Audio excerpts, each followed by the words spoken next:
Hey, what is up, everybody? Welcome to another episode of Dedicated to the Craft, a podcast by Ballast Point. I'm your host, Jeff Lozano. This is a place where we have interesting conversations with interesting people about their craft and why they're dedicated to it. So I hope you guys enjoyed today's episode. We're going to be talking food in San Diego. And my co-hosts today are Mr. Chuy Hernandez, Sous Chef at our Miramar location, and Mr. Devin Woodall, Executive Chef at Little Italy. Hey, what up? Hi, how you guys doing? Great, guys. Great. How are you guys doing? Awesome, baby. Look, I'll show you how serious I am about doing well. Oh, damn. Oh, wow. Relax. What are you drinking? Relax. I'm drinking the Dortmunder Export, one of the beers in our World Beer Cup line that never made it to any judges. But yeah, let's drink and have a good time. I'm super excited about today's guest, you guys. We're going to be talking with celebrity chef Claudette Zapeda, and this is going to be an awesome conversation where I get to be a fly on the wall while three chefs just talk chef stuff. So you've probably seen her on Top Chef. She's been on Top Chef Mexico. She's been featured in magazines like Bon Appetit, the New York Times, Forbes magazine, Women. She is definitely a it's just it's a crazy story, and she just climbed the ranks, and she's been a huge proponent about going through every single tier in the kitchen up to being an executive chef. So let's bring her on. I'm really excited to talk to her. Hi guys. What up, Claudette? How are you? Good. I think this is the least amount of makeup I've ever had on camera. So don't worry about it. So me too. This is I woke up like this. Literally, I think I just woke up. I feel the same way. This is also the least amount of makeup I've had on. Well, at least I'm not alone. I usually have a lot of grease on my face, so now I'm kind of. No, you look good, dude. You got that matte. You got that matte. Yeah. Well, look, dude, it's quarantine podcast. No one expects anything from anybody, so let's just throw that out the window right away. Listen, Claudette, thank you so much for agreeing to be on the show. I'm really excited to talk to you. I met you via a mutual friend, Mr. Jeff Bradford. Shout out Beer, Wine, and Spirits. And there's a scene in The Sandlot where everybody gives to Smalls for not knowing who Babe Ruth is. And they just all roast him. Yeah. That's kind of how I felt when I said that I was meeting up with Claudette Zapeda to talk about some project that we had in the works. And because I didn't know too much about you, and I really don't have my fingers on the pulse of the culinary scene these days, but it was horrible. I got like, are you serious? You don't it was pretty bad. It was pretty brutal. And then I looked you up, and I fell in love with your story. You have such an amazing great Bambino, story. Of course. I know the Sultan of Bambino. Jeez, the Sultan. Yeah, and I was like, Jesus Christ! All right, guys, relax. And so when I went in to see some of your work and some of your interviews and stuff, wow, I just fell in love with your philosophy. And this is a podcast about talking about why you do what you do, and a little bit more about the inspiration behind things rather than what actually gets put in a pint glass or what gets plated. So let's jump right into a little bit about yourself. I know that you've been fueled and ignited somewhat from pozole and a little bit of adversity in your life. So where did you get your humble beginnings? Well, I was of the generation of border kids that were born in San Diego but raised in Tijuana. So in the 80s, there's a whole, to this day, there's a whole group of us that were born in the States, but we lived in Mexico. My parents are both Mexican. My mom is from Tijuana, and my dad is from Nayarit. And so I spent my entire childhood traveling between Guadalajara, Tijuana, and San Diego. And food was always part of our life. We learned English watching KPBS, watching Julia Child. My mom learned how to cook at the same time that she learned English with us as kids. Because my dad immigrated to LA in the 60s and he developed a really crazy palate. So since I was a young child, that was at home, it was like feast or famine. We would go periods where all we ate was rice, beans, and tortillas. And then my dad would get some money, and then we would he would make my mom cook escargot, or we do steamed artichokes with, it was a very eclectic way of growing up. But yeah, definitely. My dad, all my taste in food and how I like trying things comes from my dad. And my dad's from Santiago, Nayarit. Like, it's the smallest town next to what everyone thinks like Quintana Roo and gets the hype. But my dad is from this little pueblo that has like 20 people in it, and they all know our last name, and the whole street smell like guayabas. And in Guadalajara, my life was from the second I woke up to the second I went to sleep was hanging out at my aunt's restaurant, which she made the best pozole in all of Guadalajara, in Las Calandrias, which means like the horse and buggy, back in the frontier days. And all of the food that we had there was made by all women. So every single picture, when people ask me like, oh, do you have pictures of you as a kid cooking? Every single picture was me eating. Like, I was a big fan of the food at my aunt's restaurant. Yeah. So growing up, and the second I could reach a table, I was put to work at my aunt's restaurant. And fast forward to my very first kitchen job at 15, I was host, expo, and runner at a Chicago deep dish style pizza place in Chula Vista. Went to high school in Imperial Beach, so local kid. And at that point, at 15, I recognized my love for the industry, like my love for restaurants, and the fact that you could get a family, like you could build your own family, the people that you wanted to see every day, not the people that your parents dragged you ass around town to see. Yeah. Yep. And that's what I fell in love with. I fell in love with the culture of restaurants, and the fact that I could really I could learn from everyone, and that I could do anything, and really my drive would determine my position. And I'm pretty headstrong. So at 18, I decided my son was born when I was 18. And I thought, well, I really can't do anything else besides be a cook at this point. So I couldn't go to school, and I just became I didn't just become, but I started working as a pastry cook after 2 semesters of culinary school. And then I had to drop out because I couldn't afford it. But in the industry throughout the years, I found mentors, and I found people that took me under their wings and that didn't let me get away with shit, basically. If I complained about something, it was like, no, you're so you're going to have to suck it up.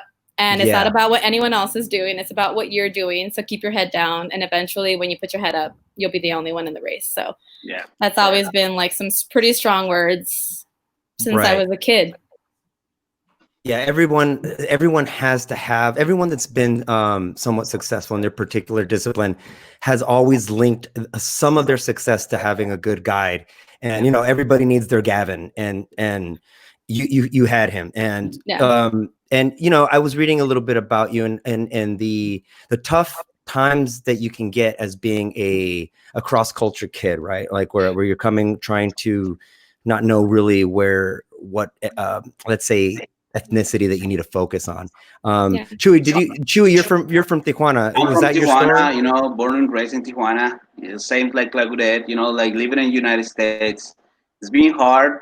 Living between 2 different cultures, which is almost the same cultures, because we grow up like listening to the same TV shows and the TV, PBS. Of course, that was that was the first thing I did when I turned on the TV and watch TV. There wasn't that many options back in the days. I'm talking about 30 years ago. Yeah, and so that you jumped into the United States kind of scene, and luckily San Diego is La Frontera, it's right there. Right. So although there's still some challenges, it's not smooth sailing ever. But at least there's some sort of Hispanic, I guess, strong community in San Diego. Like, what about you, Devin? I know. Tell us where you came from, and then your experience cooking here in San Diego. Well, I mean, it's not so much cross-cultural, but I did grow up in South Florida, which is just it's a cultural melee. Like, it's not really Florida, because it kind of like at a certain point it kind of ends and becomes like it's whether it's Cuban, Puerto Rican, Dominican, Jewish, Southern, you know, and all of that.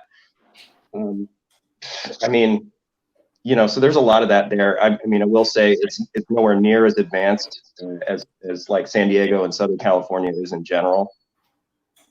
So, I mean, coming to San Diego since I was in high school, like all the opportunities were out here for me. So it was kind of always the goal for me to get here. Because, you know, growing up in Florida, you know, I grew up, you know, surfing and fishing in a small town, and it just kind of sucked.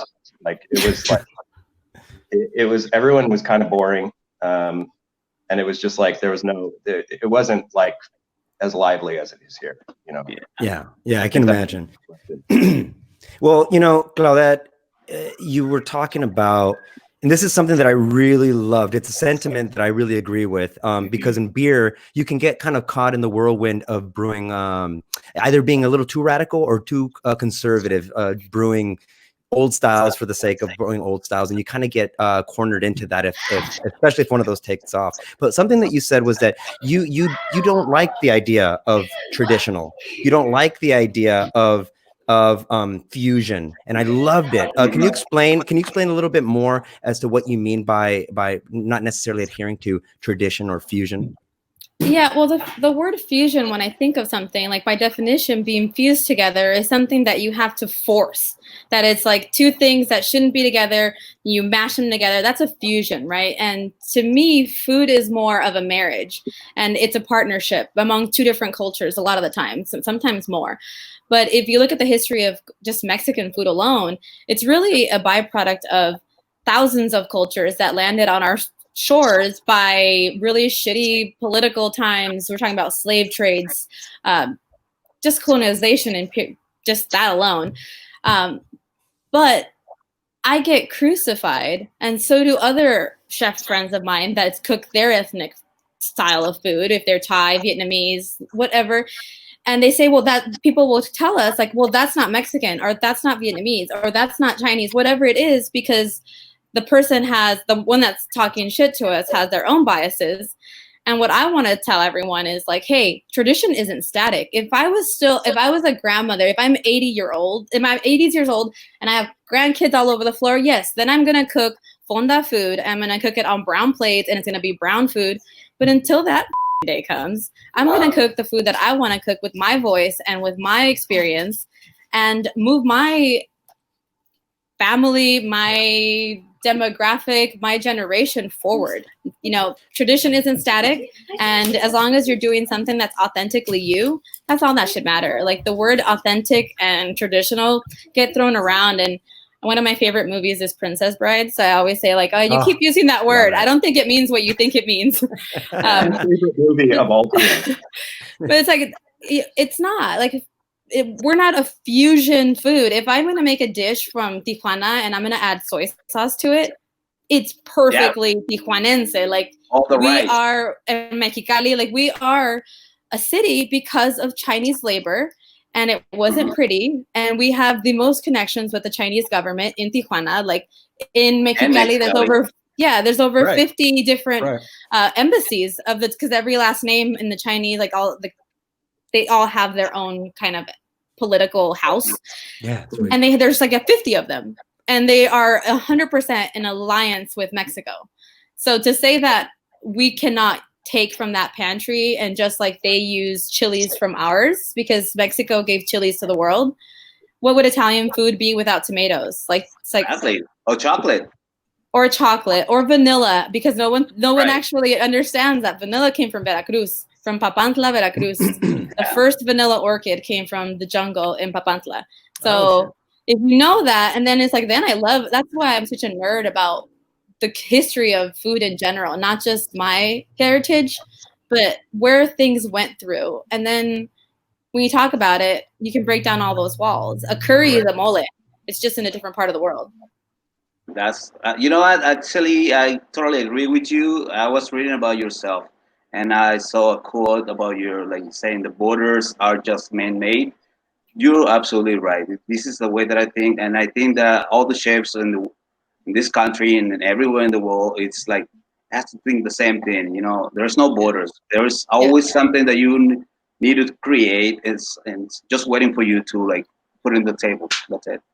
Yeah. And yeah. I want to say I agree with you like 1,000% on that, because like you mentioned the what would Italian food be without tomatoes, and I say that to like everyone who will listen all the time. Like before 1492, Italian food did not have tomatoes. Yeah. Like you know, they didn't have chilies, they didn't have tomatoes. Like this stuff wasn't there. So you know, and then even before that, like you know, noodles were invented in China and then brought to Italy. So like a lot of Mexican food was started in China. Like yeah, exactly. way back. Way back. That's so true. Fusion, and I think fusion is such a bastardized term these days, because it implies kind of like some real hokey, like very cliche, like 80s restaurants that were kind of, but like everything is fusion. You know, humans are fusion. Everything is fusion, but it's just it depends on how you want to look at it. Everything's been done. Everything's been done. Like everyone that says like they created a new dish. No, you didn't. Yeah, like, you just put your spin on it. Exactly. But unless you invent a new ingredient, everything's been done. It's just you can literally see the aesthetic of every individual chef. Like you can tell if I look at a plate, I can say, "Oh, that's from Rene Redzepi," because I know his style of plate, how he likes it, and obviously it comes from his cooks. But he's got a way to touch food. Javier Plasencia has his way. I can look at a plate and know exactly the ingredients that man used and how he plated it. You know, it's just like. Everything's been done. It's just if you have a voice, it comes through. And essentially, what you are as an artist, that you know, we're playing on this blank we're painting on this blank canvas that is, you know, the plate, we'll say. And the thing is that every great artist typically has a signature, not literal. It's a signature. It's almost like a fingerprint in their style.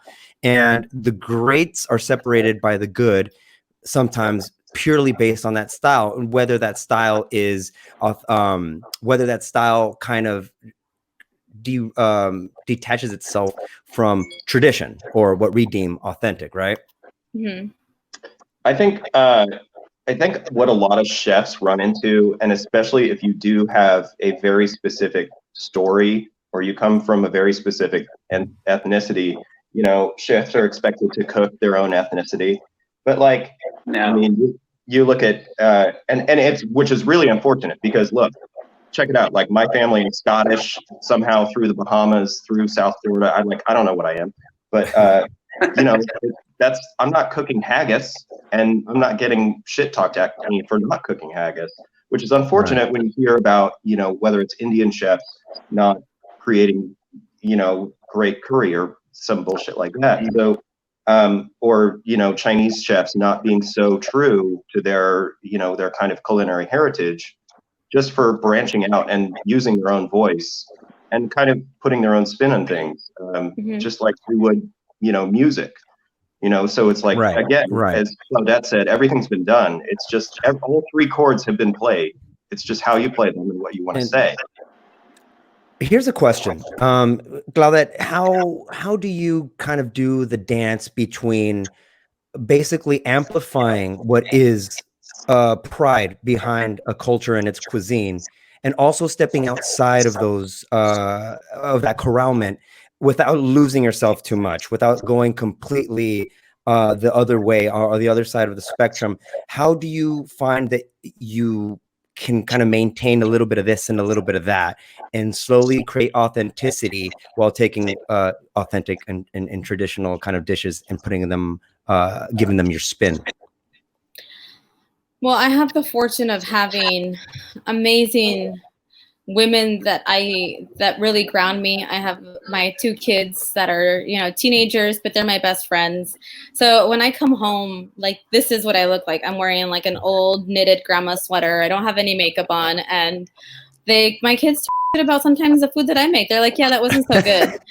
So and when I need advice, or when I need to connect with the same women that inspire me to keep going and keep my voice in my cuisine, I just reach out for help. And that's something that I didn't really develop until my 30s, the need to ask for help, because unfortunately, it's not always the case that because you're Mexican, you should cook Mexican food. It's usually within our own race, kind of put down a little because us, even as Mexicans, don't value our cuisine the way we should.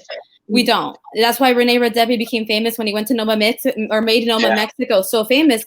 But because here was this guy from the Nordic side of the world and said, hey, dummies, you have all this in your backyard. You're not using it. And all the Mexicans are going, well, who's he to tell me what it's like? He really just shone a light that we take our own cuisine for granted. And I have met so many Mexican cooks in the States that say, I always was afraid to cook our food because I didn't want to be, I didn't want it to be a cliche. I didn't want it to be like, oh, you just cook Mexican food, so you just make rice and beans, right? And we are looked down on. So it's humbling to have those conversations. It's humbling to have conversations with the women in Mexico that give me so much soul and life into who I am as a person. They're like my therapists, but they're cooks. So it helps having a really good foundation and a tribe. Like I couldn't say that enough. If it wasn't for the people around me that constantly I reach out to and I say, I need help, or, you know, none of this. I mean, I love the fact that I have a platform to speak on it. But at the end of the day, I'm mom. At the end of the day, I'm like in sweats and dirty. I'm washing the dog in the bath, or I'm weeding the backyard. Like I am me. So I'm a mom first, a cook second, and a chef third. Yeah. That is a very nice reputation that you carry around the culinary world. You're real. I've heard that on every interview that I read, every YouTube. It's always, you know, she's real. And what's funny, and I kind of want to tie this into what it means to be cooking in San Diego, particularly in these times. But you've been your food has been referred to, and your restaurants have been referred to sometimes as matriarchal.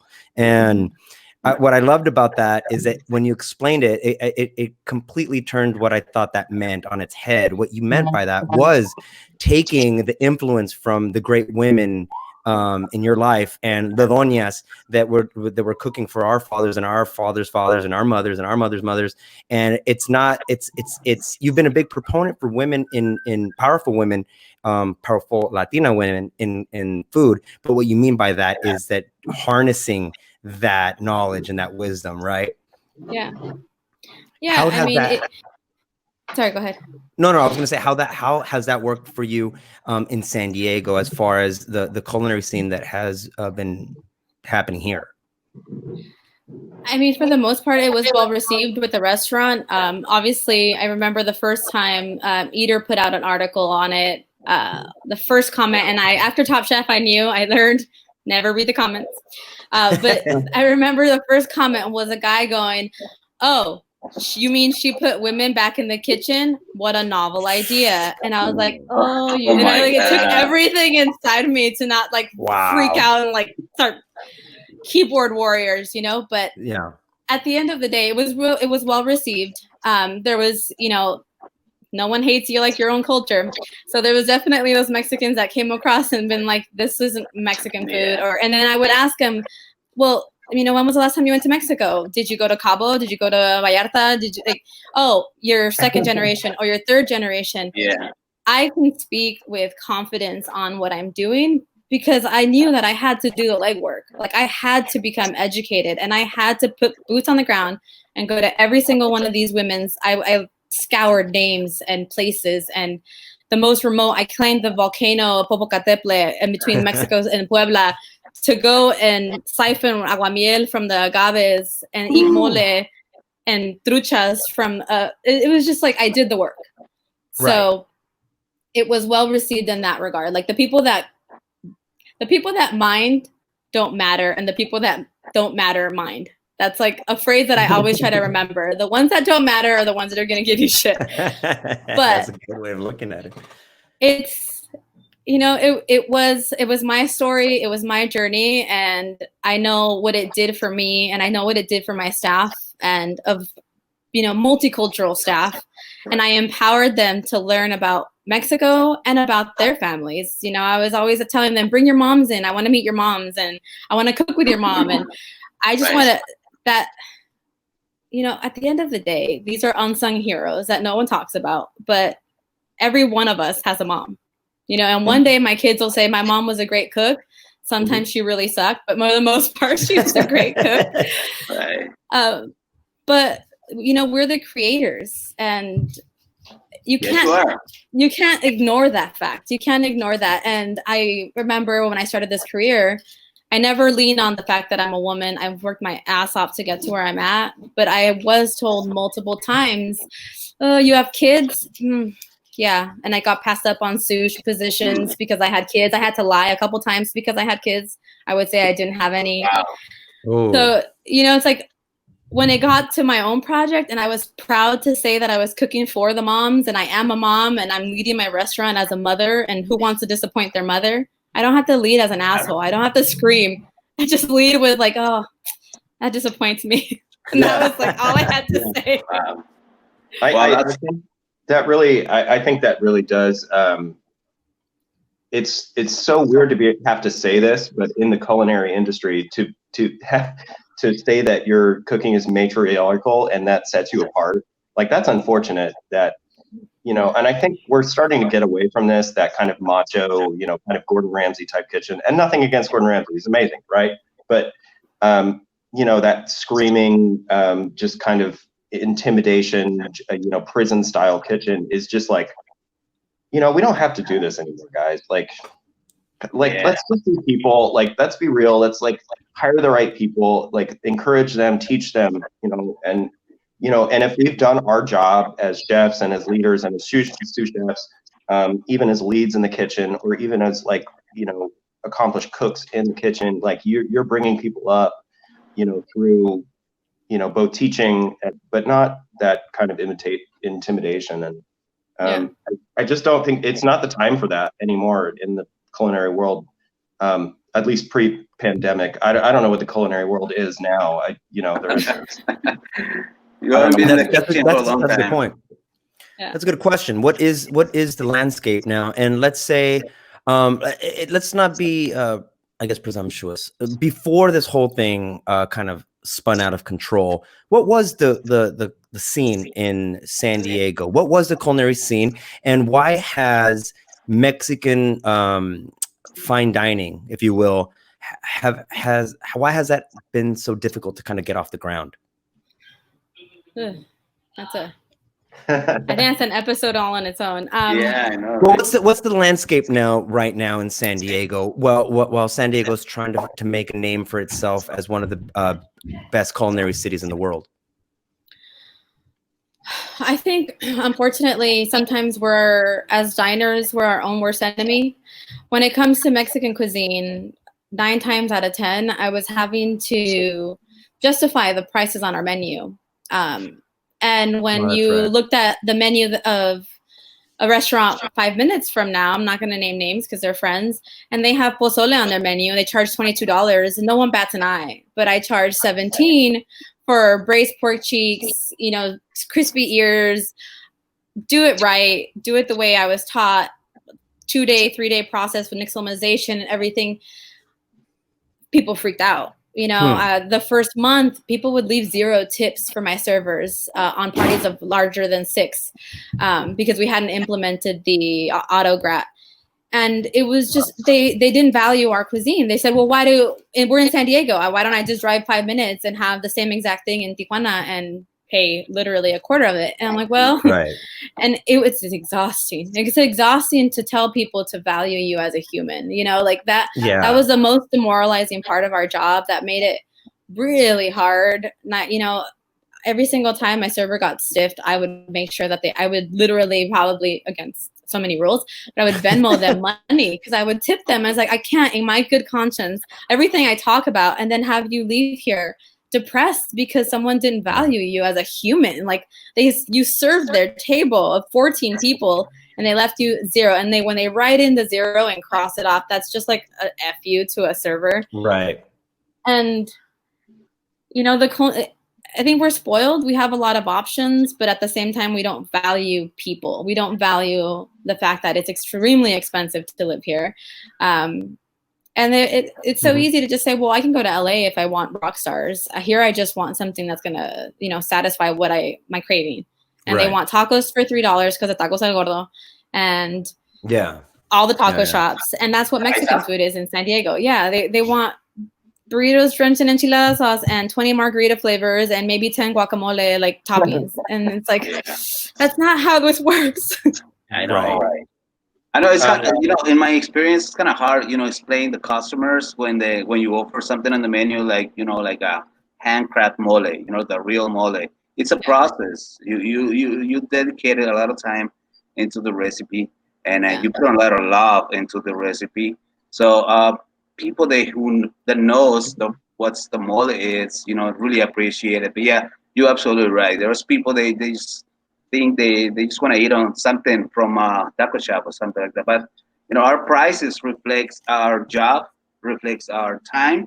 So we always try to like accommodate prices and quality at the same time. So I think we got a really good experience in Ballast Point in general because our prices reflect our job, like our dedication in the back of the house and also on the front of the house. The servers they take. We have a really good reviews about customer service, so it's great. We work together, so we want to put the food on the table, have everybody has the best experience from that day, and so everybody can go home and happy and be excited about like next day or maybe next week come back and eat the same thing. Yeah, I think San Diego is a weird city, and I mean all cities are weird, but like just the price of living here is so high, like Claudette said, and the people who do dine out and are willing to spend a little bit more money are a very kind of, let me just say, it's a specific group of people. Okay. Yeah. And we all know who I'm talking about. And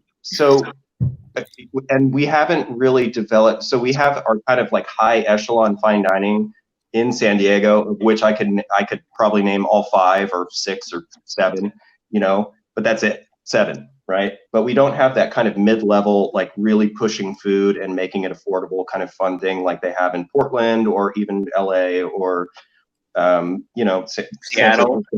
In Seattle. Yeah, absolutely. It's just not really part of our climate yet. And again, it's really hard, dealing with the cost of living and kind of the spacing we have. Right. LA can do it because they're kind of a neighborhood city. So it's like, you can go to Silver Lake and do this, that, and the other. You can go to Torrance and do this, that, and the other. But it's like, San Diego still not, it's just like still not there, Right. Well, look, one of the things that I find interesting is that, especially in the craft beer world, you've started to, the conscious consumer has come out of the woodwork, where the options are so vast and there's so many good beers to try that you start kind of distilling it down to what are they about? And is there a story behind it? And can I resonate with that story? And Claudette, you've been really good at about making sure that what goes into your cuisine is based off of your experiences. And there's always a story as a side dish with you.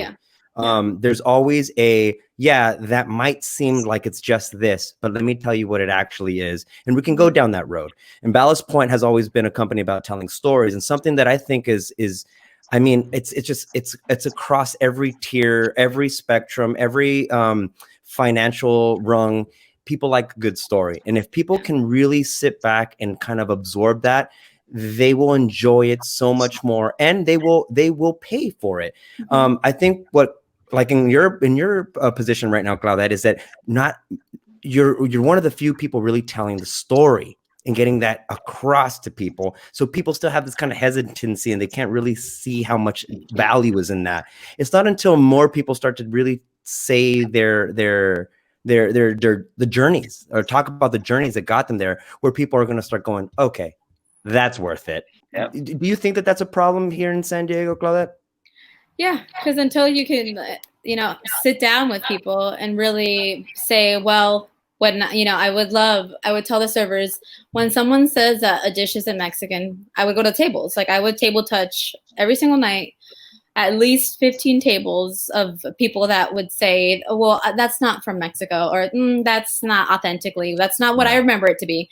So I would do the my due diligence and explained to them where I came from, where I wanted to take my food, and the cross-cultural result of colonization within Mexico that resulted in the cuisine that we know today. And unless you go to these villages, it's hard to kind of imagine. Right.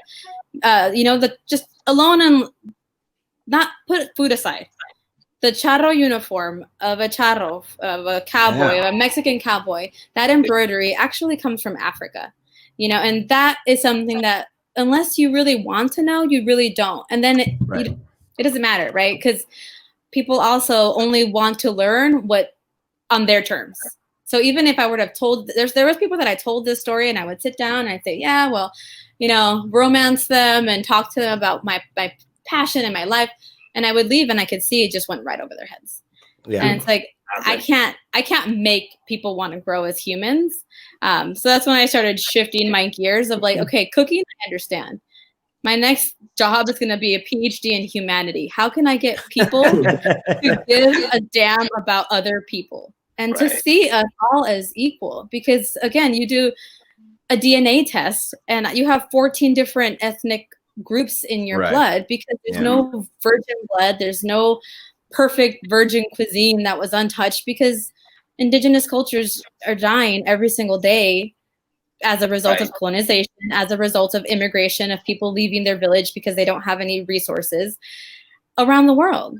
And, so it's hard. It's hard. I love being a storyteller. I'll be a storyteller until I lose my voice, but it is something that that helps, and it sucks sometimes. I would hear from, journalist friends, oh, so-and-so is asking, why do you get so much attention? And, what's so special about you? And I'd be like, really? That's what my peers are asking? Like, how messed up is that? And, I'd be like, well, have a story to tell. Read a book. I don't know. Right. You want to tell a story? Make your cool. I don't know. Talking about stories, I have one it was really cool. I was working with this European chef for a long time, and it was great. This guy was amazing. And one day we were working on a goulash dish, and I told this guy, look at this guy. It's pretty much the same ingredients as the mole. We just add the chocolate and a few fusions, like you say. Yeah. And you got the mole right there. Yeah. And the guy was like so disappointed. I was like, no. This is so European. This is like mole is not the same thing. No. Well, Mexico got the ideas. They got the recipes from, Germany, Spain, Italy, from all over the world. So, and then we mix it, and we put something like better, and we create something delicious, That actually makes me want to ask both Claudette and Chuy a question. And now Claudette, and I stalked your Instagram, sorry, but like, I'm kidding. I was following you on Instagram for like the last 2 years. But your thing says you're a culinary anthropologist, and I was an anthropology major when I went back to school while I was cooking. So I'm like, I nerd out on this stuff. I read all these books, and I just like, how much do you guys get as far as like inspiration for dishes if you actually kind of think about the history of like the invasions of this country, or like, this culture, and what are the influences here, and what is this, and like where can you go with that? Because like honestly, for me, I think about that all the time, and then I start talking to like my staff or my sous chefs about it, and they're like, please shut up. No, it influences me more than you think, and I walk the line of, well, I'm gonna keep these crazy ideas to myself because I know I'm gonna have to do a lot of explaining if I tell everyone what I think. But my biggest light bulb, I was last year on my birthday, I got to cook in a crop circle outside of London, in a small little town right next to Maidenhead in the UK, and I made mole. And then one of my best friends from the UK, she owns a spice company, runs pantries, or spices. She's a master spice, like sommelier equivalent. Well, and she's tasted my mole. I made a green mole, and she's like, oh, oh, this tastes just like this. And she started naming all these dishes, and she's telling her husband, right, doesn't this taste just like our food? And I was like, oh, of course. And then that's when all the little connections started happening. So then I went home and I made black mole with garam masala. Yeah. And if you think like a mole from, I have cocinera tradicionales friends that I like bugged for months and months, and I said, tell me what a mole is to you, because it's such a controversial word. People like throwing it on a menu and it doesn't have the ingredients that a mole should have. And then it was just put very like basic terms. They said, well, listen, if you follow the spine of a recipe and you have those 5-6 ingredients that are key to a mole, from there you can really take it as far as your imagination can take it. So what does it have? Cloves, allspice, bay leaf, pepper, everything that curry has, right? Right. So I started going, okay, well, I'm going to do, instead of having a 60 ingredient mole, I'm going to do garam masala, chiles, tortilla, your basic ingredients, 5-6 ingredients. And then I'm going to use the spices from garam masala because they did the work for me. And then my ingredients just go to 7. And really, mole gets its flavor, its depth from the length of cooking. You can start your mole, and the more you cook it, is the more it matures, and the more it becomes, it's like wine. It gets its legs. Right. So don't tell me you can't make a mole in 20 minutes, because you absolutely can. It's just a sauce. It's us complicating it, trying to be cool. I'm like, I'm not trying to be cool. I'm just trying to make tasty food. I could do it in 20 minutes. I had to turn off YouTube because I was watching your enchiladas. I was watching the recipe that you did for, I think it was like a quick mole. I forgot what it was. It's like 5-minute mole or whatever. And it was like, I have to turn this off. I'm going to go ransack my local grocery store, and I'm not going to be productive today, and we're going to have way too much food. So I had to turn it off so I can kind of wrap my head around it. But you're absolutely right. And you kind of bring that to the table in real time. And the thing that I think most people I either love you for, Claudette, or criticize you the most for is just the bluntness and like, look, it's this. You're going to get it's this and this and this and this, and this is what you can do with it. And it's kind of like there you have it.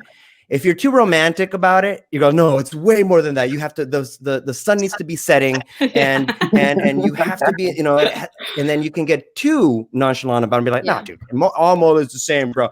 So finding that beautiful median is something that I think the three of you have done really well. I've done beer dinners with Chuy. I've done beer dinners with Devin. Devin, some of my favorite beer dinners have been our Hispanic beer dinners. Yeah. And it's beautiful. It's beautiful going in there and pairing our beers with the food, and kind of talking about the what you were talking about taking a little bit of history back with us. It's the same you can say about beer. I have uncles that will sing the praises, and they won't the Mexico beer and Modelo and all this stuff, when they forget that all of those beers were basically transplant inspirations from Germany and European countries like that, right? It's in the history, but you can get caught up really, really fast in thinking that you own it and that you made it what it is today. So like for instance, some of our beer dinners, our Hispanic beer dinners, I think on the last one that we did, we actually brought in our Munich Helles. We actually brought in very European to style brewed beers, and we put them on the Hispanic dinner dish, right? Yeah. We kind of very purposely kind of paired very German beers with very traditionally Mexican dishes, just to say, this is what this is. And it's not like you're stupid for enjoying Mexican beer, because it is delicious, but it does come from a tradition that maybe did or originate from somewhere else, just like maybe tortillas did, coming from North Africa before the Moors invaded Spain, and then Spain invaded Mexico. Ooh, I mean, if you guys follow my Instagram, there's a picture. I was doing some research, and I found a picture of the first dynasty of Egyptian statues found in tombs of Egyptian slaves on a mortar and pestle, like a metate. And I'm like, okay, it's not like they called each other and been like, girl, you should see this thing. It is so good. It got from one place to another. Maybe it was the aliens. I don't know. Yeah. Do you think the transfer? Episode. Yeah. Do you think the transfer of information has kind of diluted the I don't know, just the romanticism of kind of developing recipes, where you go from a place where doñas were sitting around a table and organically the conversation came up about their particular dish, and they're like, oh, one of them said, you know what you need to try? You should try doing this. And it kind of just spread slowly through a village. And now, everybody's so quick to get the quick bite of whatever on the internet, and that inspiration kind of gets lost. Do you feel like that happens at all in cooking? Absolutely. And I try to walk that fine line personally of, yes, it's my creativity. We live in a time in history where everything is so accessible to us, right? There's Instagram, there's everything to influence us in our style. So you have to really know what you're trying to say with your dish and what your career, right? Because I also have cooks that just want to be cooks and they're completely fine never leaving the kitchen. But how do I say this without sounding like an asshole? I think it's don't worry about it. It's just like the image that you want to portray needs to stop being so much self-indulgent, right? Like, I don't want to talk about me. I want to talk about the food and how I got there. It doesn't, right. And a lot of the times food media loves talking about us and like hype us up. And unfortunately, you just read about the same people over and over again. And it's like, I get it. They maybe had a great career, but they're now restaurateurs. They're running restaurants. They're sous chefs, they're chef de cuisine, they're kitchen managers. Those are the guys that are the ideas, right? You think Olvera sits down and menu idea drafts? No, his cooks do it, and then he okays it, and then he gets the credit for it. Right. It's always been, I find that because I'm a cook's cook, I'm always like, no, it was them. So on my menu, if you ever went to El Jardín, you would see the dish name and then in parentheses, what was the inspiration? And my sous chef Leo would come up with a dish. I would put his name on there because it wasn't mine to take. Because I remember also creating dishes and watching Chef's Table with Grana Katz. And he said, Thomas Keller one told him, well, that's never going to be yours, right? That idea is now mine. And I had a hard time with that. I did. I said, you give the credit to the cook. Like, right. I agree. And I don't think, some chefs are doing it really well, but I don't think those bigger chefs are, giving enough credit to those cooks, I don't think anyone's giving enough credit to those cooks or those dishwashers, I don't think anyone's giving credit to anyone in the kitchen at all. Yeah. Yeah, well, and I hope that that's something that we're all collectively changing. And I say we're because I'm San Diego specific, and this is what we're going to wrap on. I want to ask if beer, not craft beer, but beer. I want to ask if obviously Chuy and Devin, I kind of know your answer already, but is there a place at the table for craft beer in fine dining? In this day and age where craft beer has evolved to what it is now, as far as a flavor component, I guess, pairing beverage. Do you want me to go first? I'll go first. No, I'm specifically asking you. I'm specifically asking you, Claudette, because there has been this weird thing that it's not weird, but beer has now been featured a little bit more often on the menus, and we have Caesarones and stuff. It's basically the new wine in certain people's opinions. What do you think about that? And have you thought about beer and food and stuff like that? Where does it fall in your world? No, absolutely. I think one of my favorite things as a chef is to pair diverse foods with diverse beverages. So I get a kick out of showing people how to think outside the box and show them things that they would never necessarily come into their own. I love doing a really beautiful sour with dessert because if I see another stout with dessert and chocolate, I'm gonna freaking just fall apart. Right. That's been done. So let's talk about helping the industry, and how you help it is by showing the diversity of it. If all people think about beer as Guinness and Corona, like we're not doing our jobs right. Like it should be different. Just like I can pair carnitas with a beautiful Grenache, I can also do a beautiful IPA with a solid vegetable dish, because it has not 1 ounce of meat, but that complexity, that tartness, that acidity you get in the back of the jaw is the same thing you get from an escabeche. So it's like, if you understand how your palate works and how they can work together and not necessarily be two different ingredients. I never want two things to stand out completely on their own. They have to be a marriage. It's like, I don't plate a dish like a hungry man meal, everything separate. It is a one bite, like you get a little bit of, like you're supposed to bring it all together, and as together it makes sense. You might say the sauce is too salty, but then you do it with the vegetable and you're like, oh, that's perfect. Okay, that's how we think as chefs. And it's the same thing that how we think when we pair. It should be a complementary like marriage. It has to be like an harmony on the food and the you know, the beer or wine, or you know, we were planning to do a kombucha beer dinner not a long time ago. It was like a little challenging because of the flavors, but we put something really nice. But it's amazing. Yeah.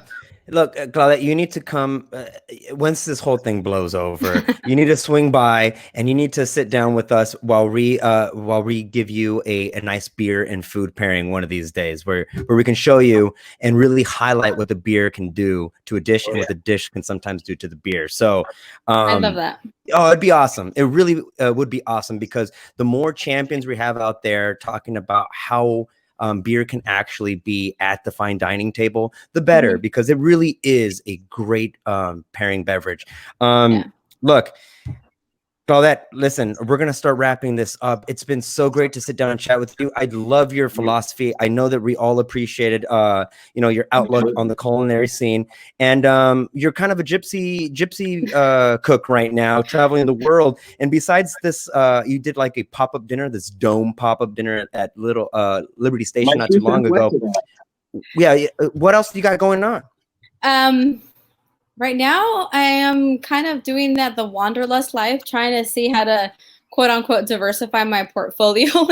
I'm working with brands on recipe development and recipe creation. Trying to strike a balance, trying to be ahead. You know, it's like BC. It's going to be 2020 BC, 2019 BC before Corona, and then there's going to be a post. And you know, before Corona, everything was different, and then post Corona, it's going to. Our industry is for sure getting the biggest shakeup, and I'm trying to see where I fit in that, you know, dynamic, in that Venn diagram. Where am I an asset, and where? I mean, I've never sat still. I'm the first person to like, oh my, the wind changes, my elbow hurts. Let's go somewhere, you know, like gypsy, gypsy at heart. And so while San Diego is home, I don't know what San Diego will offer me next, but it's fun. It's a fun journey. I've spent the last 8 months since the restaurant closed kind of living my best life and really having a really cool platform to talk about my philosophy and, you know, work on my personal development. So I have another 100 books that I've acquired the last 8 months and trying to take a stab at all of them at once. That's amazing. Look, I just want to throw out, I have a baby girl. She's 2.5 years old. And every time that I read something, about you know, your story, it's very uplifting, because what I'm trying to do is I'm trying to raise a strong woman too. And it's funny because I was listening to your interview with Super Mamás earlier today, and my wife walks in and she's just giving me that look like, what are you listening to? I'm like, I'm listening to powerful women speak here. And it was great. So look, what you're doing for the culinary scene is important for San Diego. What you're doing for Mexican food in San Diego is beautiful. And really, in honesty, I hope to see, you know, everybody in the culinary world in San Diego get lifted up to a new tier in the next year or so, when a lot more philosophies like yours and Devin's and Chuy's kind of start to permeate through, you know, this weird membrane that is fine dining, that is good food, whatever that is. So thanks a lot. Where can anybody that's interested in following your story look you up, or what's the best way to follow you, or all that jazz? I'm the most active on Instagram, so at Claudette Zapeda is my handle. And then I just launched my website, like a full launch, and I'm offering like Zoom classes there for cooking classes. So just like if I was cooking at home with you, step by step, every ingredient, send you the lists, and walk you through the recipe as you were in my kitchen. And then also doing blog posts, sharing the blog posts. I call them musings because I hate the word blog, but it's a little bit of a recipe and actually the history behind it. So if you really want to geek out, like the tortilla, I did a tortilla one for flour and corn, and it was a little long. Some people are like, I don't want to read all that, but the people that really want to learn the history, I'm throwing it out there. So that's at chefclaudettezepeda.com. All right. Awesome. Claudette, Chuy, Devin, you guys are magicians as well. I hope the four of us can sit down together when this thing has lifted and we can do a beer pairing, on our own in real time, physically together, as opposed to virtual. So thank you so much. And wash your hands, cover your mouth, all that jazz. A little cheers. Are you guys, Claudette? It's okay. You can just do a tip of the hat if you want. Oh, that beats us. That beats us. All right. Hey, cheers, you guys. Bye. Cheers. Cheers, everybody. Thank you so much. Bye. That was great. All right, guys. Thank you so much for tuning in. That was a great conversation. Always a pleasure talking to chefs in the San Diego culinary scene. Claudette is such a great chef, headstrong, doing big things for Latina women inside of the community. A big shout out to Devin and Chuy for hopping on the show. It was always great to sit down and talk cuisine. Thanks for listening, and go ahead and like us, follow us. We're on Instagram at Ballast Point. We're on YouTube at Dedicated to the Craft. We're on Spotify and iTunes. Thanks a lot, you guys.